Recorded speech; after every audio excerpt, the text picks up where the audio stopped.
আসসালামু আলাইকুম। ছোটো একটা ব্লগ নিয়ে আসলাম আপনাদের মাঝে। এটা হলো রুই মাছ ভোনা হবে, আবার চিংড়ি মাছ দিয়ে স্বাদের লাউ বানালাম আমি দুধ দিয়ে স্বাদের লাউ দিয়ে চিংড়ি মাছ। এই তো অনেকদিন পরে রান্নার একটা ব্লগ নিয়ে আসলাম, প্রায় 4-5 দিন পরে, কারণ সময়ের অভাবে রান্না করতে পারি না, রান্নার প্রভাবকে দিতে পারি না। তো দেখেন, প্রথম আমি মাছটা ভেজে নিয়েছি, তারপরে তেল যখন গরম হয়েছে তখন আমি পেঁয়াজ কুচি রসুন কুচি দিয়ে দিচ্ছি, বাদামি কালার হয়ে যাবে। একটু পরে পানি দিয়ে দেবো হালকা, যাতে মিষ্টি না লাগে। তারপরে টমেটো, কাঁচামরিচ, হলুদের গুঁড়া, কাঁচামরিচের গুঁড়া দিয়ে দেবো, লবণ দিয়ে দেবো।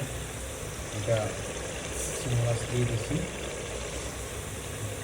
তো দেখেন, যদি রান্না শিখতে চান আমার এই ভিডিওতে সবাই ফলো দিয়ে পাশে থাকবেন, যাতে আপনাদের মাঝে আরও ভিডিও দিতে পারি, নিত্য নতুন ভিডিও দিতে পারি, নিত্য নতুন ভর্তা রাখি দিতে পারি, নতুন নতুন রান্নার রেসিপি দিতে পারি। মশলাটার কালার যখন চলে আসছে তখন কিন্তু আমি পানি দিয়ে দিচ্ছি। পানি যখন বড় করতে তখন আমি মাছ ছেড়ে দেবো, সাদা মাছ দিয়ে দিচ্ছি,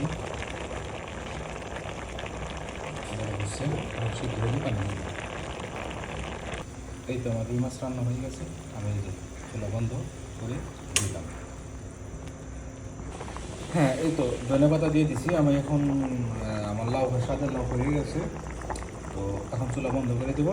লবণ টবণ সব কিছু ঠিক আছে। তো আমার এই ভিডিও যদি আপনাদের কাছে ভালো লাগে, লাইক কমেন্ট শেয়ার করে পাশে থাকবেন, যাতে আমাকে আরও নতুন নতুন এরকম ভিডিও দিতে পারি। রান্নার ভিডিও যদি কারো পছন্দ লাগে, সবাই লাইক কমেন্ট শেয়ার করে পাশে থাকবেন। ধন্যবাদ সবাইকে, ভালোবাসা হবে।